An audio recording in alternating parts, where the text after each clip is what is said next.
अस्सलाम वालेकुम मेरे प्यारे साथियों। आज फिर आपको वेलकम किया जाता है Bergen city, very beautiful city of Norway. और आज 14 अगस्त पाकिस्तान की आज़ादी का दिन भी है।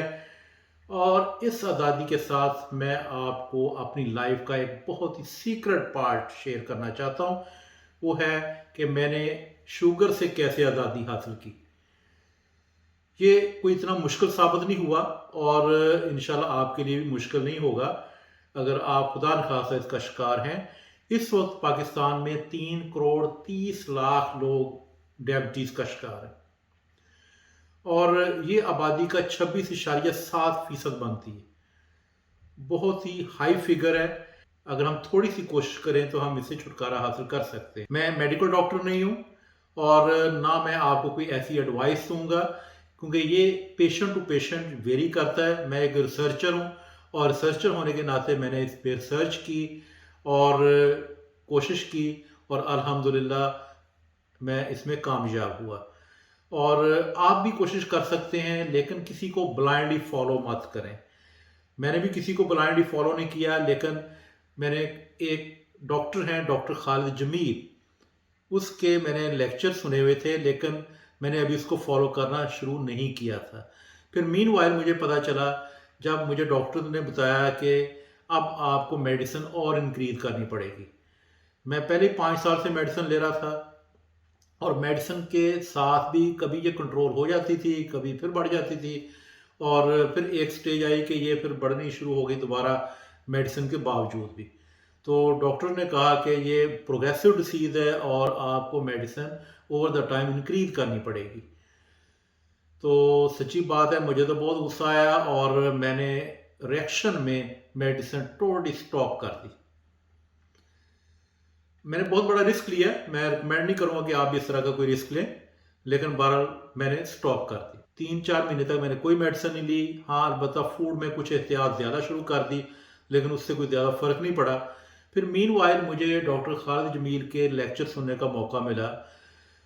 अल्लाह ताला भला करे, मेरे लिए वो बहुत एक तरह के मसीहा हैं। कीटो डाइट यानी low carb high fat diet के बारे में बड़ी डिटेल के साथ अपने लेक्चर में बताया हुआ था। लेकिन मैं कभी भी किसी का ब्लाइंड फॉलोअर नहीं रहा। तो मैं वेट कर रहा था कि अगर किसी ने उनकी हदायत पे अमल किया है और वो ठीक हो गया है तो फिर मैं भी ट्राई कर सकता हूँ। लकीली इत्तेफाक क्या हुआ कि मैं फैसलाबाद गया, वहाँ बहुत पुराने दोस्त डॉक्टर दाहिर रिजवान मुझे मिले। तो मैं उनसे बड़े अरसे बाद मिला और उनका हाल चाल पूछा, तो उनकी शुगर के बारे में पूछा, क्योंकि लास्ट टाइम जब वो मलेशिया मुझे मिले थे तो उस वक्त उनकी शुगर काफ़ी सीवियर सिचुएशन में थी और वो इंसुलिन पे थे। तो उन्होंने मुझे बताया कि वो डॉक्टर खालिद जमील को फॉलो करते हैं और उन्होंने उनकी हिदायत पे अमल करते हुए डाइट के ज़रिए शुगर कंट्रोल की है और अब वो बिल्कुल नॉर्मल सिचुएशन में है और कोई मेडिसिन भी नहीं ले रहे और शुगर भी कंट्रोल में है। तो मैं बहुत इंस्पायर हुआ, क्योंकि यही मैं चाह रहा था कि कोई ऐसी मिसाल मुझे मिल जाए। वो एक ज़िंदा मिसाल मेरे सामने थी और उसके बाद से मैंने उस पर स्ट्रिक्टली अमल करना शुरू किया। 6 महीने लगे और वो अल्हम्दुलिल्लाह शुगर बिल्कुल बगैर मेडिसिन के, यानी इतनी मेडिसिन पे कंट्रोल में नहीं थी जितना इस डाइट से वो कंट्रोल में आई। जैसा कि मैंने आपको बताया कि मैं किसी का भी ब्लाइंड फॉलोअर नहीं होता। अब उसी डॉक्टर खालिद जमील के साथ मुझे कुछ मामला में इख्तलाफात भी हैं, क्योंकि वो अब कहते हैं कि मल्टी विटामिन हमें रेगुलर लेने चाहिए, रोज़ लेने चाहिए। वो बड़े एक्सपेंसिव भी हैं। एक्सपेंसिव होने के अलावा ये रोज़ लेना और थ्रू आउट द लाइफ लेना, मैं उस पर एग्री अभी नहीं कर रहा। और मैंने कोशिश की है कि इसके भी डाइट के ज़रिए ही देखा जाए, कंट्रोल किया जाए। तो इसके साथ साथ कुछ वॉक वॉक का मॉर्निंग वॉक का बड़ा इस पे इफेक्ट हुआ।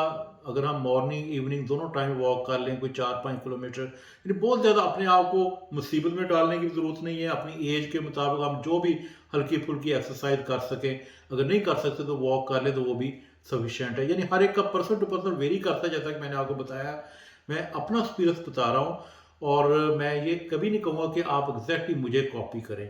आप खुद एनालाइज करें जैसे मैंने किया और इसके ऊपर थोड़ी सी रिसर्च करें, देखें कि आपको कौन सी चीज़ कैसे सूट कर रही है। तो ये कीटो डाइट यानी low carb high fat diet, इस पे अगर हम 80% अमल भी कर लें तो ये सफिशेंट है। हम स्ट्रिक्टली इसको फॉलो बात का नहीं कर पाते اور سم ٹائم فیٹ کے نتیجے میں کولیسٹرول بھی اپسیٹ ہونے کا خطرہ ہوتا ہے، اسے بھی دیکھنا ہوتا ہے کہ کولیسٹرول کو بھی کیسے کنٹرول رکھا جائے. تو یہ ساری چیزیں، اور ڈاکٹرز کے ساتھ بھی رابطے میں رہیں اور ان سے بھی رہنمائی لیتے رہیں. میں نے بھی ان سے رہنمائی لی، انہوں نے میری ساری باتیں سن کے مجھے کہا کہ ٹھیک ہے آپ ابھی بغیر میڈیسن کے کنٹینیو رکھیں جو آپ کا لائف سٹائل ہے، اور 4 مہینے بعد یہ فلاں فلاں ٹیسٹ کریں اور پھر مجھ سے دوبارہ ملے. تو وہ میں نے ٹیسٹ کیے، وہ الحمدللہ ٹھیک تھے. اس میں کولیسٹرول کا ذرا تھوڑا سا مسئلہ ابھی آ رہا ہے، تو وہ بھی انشاءاللہ کنٹرول ہو جائے گی. اس کو بھی دیکھیں گے کہ کن ڈائٹس کے ساتھ اس کو کیا جاتا ہے، یہ ابھی پروسیس میں ہے، وہ بھی میں آپ کے ساتھ کسی وقت شیئر کروں گا. تو یہ جو میری آپ ویڈیو دیکھ رہے ہیں، یہ اسپیشلی میں نے ویڈیو بنانے کے لیے کچھ ایکسرسائزز آپ کے سامنے کی ہیں، ورنہ میں کوئی ریگولر ایکسرسائز کرنے والا بندہ نہیں ہوں. میں بھی بہت سے لوگوں کی طرح کافی سست ہوں. البتہ کوشش کرتا ہوں کہ واک ریگولر ہو جائے اور ایکسرسائز کبھی کبھار اگر کوئی موقع مل جائے تو. لیکن اگر ریگولر کر لیں، میں بھی سوچ رہا ہوں کہ اب میں اس کو ریگولر شروع کر دوں، ظاہر ہے اس کا بھی ایک فائدہ ہی ہے. تو اس کے ساتھ ہی پاکستان زندہ باد، اور شوگر کو طے کر لیں کہ اس کو اپنے اوپر حاوی نہیں ہونے دینا، اور اس سے بھی اسی طرح سے آزادی حاصل کرنی ہے جیسے ہم نے انگریزوں اور ہندوؤں سے 1947 میں آزادی حاصل کی تھی. اس وقت آپ دیکھ رہے ہیں کہ باہر بارش ہو رہی ہے، اور جیسا کہ آپ نے ویڈیو میں بھی دیکھا کہ بارش میں کوئی چیز یہاں پہ رکتی نہیں ہے.